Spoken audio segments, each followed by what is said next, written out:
In a cross-sectional design, data is collected at one point in time and each person is assessed only once.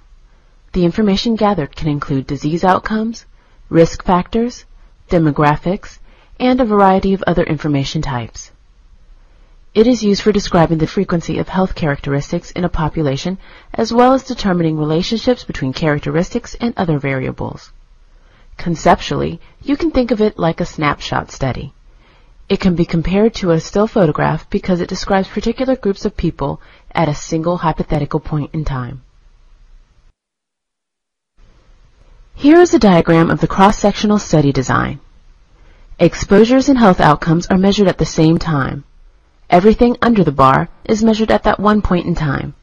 Analytically, you can measure the prevalence of the risk factor or the outcome, and you can make comparisons of these between groups. The data can be used to determine the prevalence of risk factors or health conditions. It can also be used to measure associations between exposures to risk factors and outcomes using a prevalence or odds ratio. Here is an example of a cross-sectional design in action, the YRBS survey. The Youth Risk Behavior Survey is a biannual survey of high school students in the United States.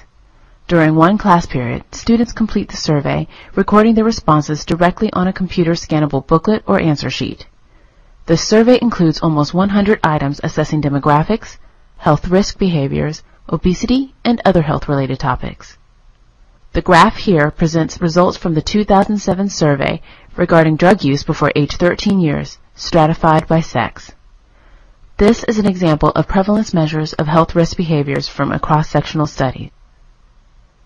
Here is an interpretation of the prevalence of having tried marijuana. In 2007, 11.2% of male students and 5.2% of female students had tried marijuana for the first time before age 13 years. A cross-sectional study design is useful since it is relatively quick and inexpensive. For this reason, they are particularly helpful for program planning, policy development, and hypothesis-generating activities. However, with only a one-time assessment, you can't truly determine a cause-effect relationship.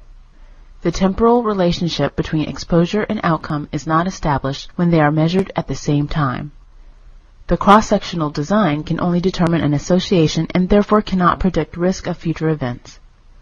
Also, a one-time assessment will only capture survivors, people who haven't died. If an exposure is associated with a condition that causes mortality, you won't capture the relationship in a cross-sectional study. The dead can't respond that they were exposed to the risk factor. With rare conditions, an enormous sample size would be required to collect enough data to document the prevalence or associations. This is rarely feasible to accomplish.